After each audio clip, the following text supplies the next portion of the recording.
Well, the long holiday weekend may be winding down, but travel chaos in airports across the country shows no signs of letting up. According to FlightAware, just today, at least 1,400 flights were delayed and close to 200 were canceled altogether. So what are travelers to do? Joining us is travel expert and president of Hotel Planner, Bruce Rosenberg.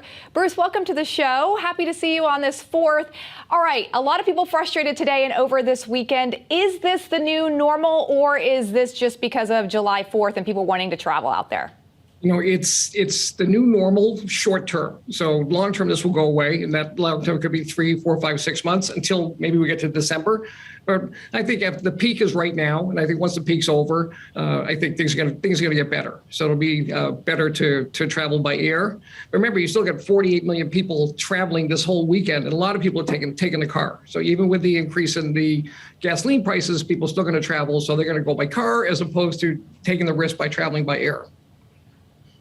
Well, what is your advice on that? Because gas prices are increasingly high right now. So is it cheaper to drive, or is it cheaper to fly and take the risk?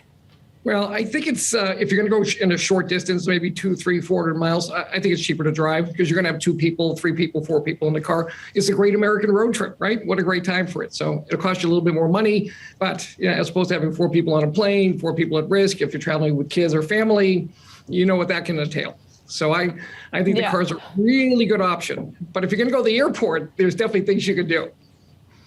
Okay, so what are those things? What are your travel tips to make it less painful? Okay. Travel tips are, I think you need to really be on top of your travel this year, right? So you got to break it down into components. Like, okay, first of all, are you watching the flight the day before, the day of? Is it going to arrive on time? Did it get canceled already? So that information is available, and you should make sure that you're watching for it. And how are you going to get to the airport? Not only are the flights sold out, but the parking spaces are sold out. So are you going to take an Uber or Lyft or another fly drive approach, or are you going to park? And can you get a guaranteed parking spot? Now, and then you got to get through security, right? So usually, you put 30 minutes in there, 45 minutes for security. Don't do that. Put a lot more time in there for security, just in case. So put an hour plus. And then once you get to the gate, you're fine. So try to do this as stress-free as possible. Get the information up front. Watch what's going on during that day for your trip, and make sure you get to the airport early. It's going to be much less stress on you and the family and all the kids and family that you're traveling with. Okay, last question, only about 30 seconds. A lot of times these airlines will offer you vouchers or miles if they cancel or delay your flight. Which is the better one to take? Should you take the miles or the voucher?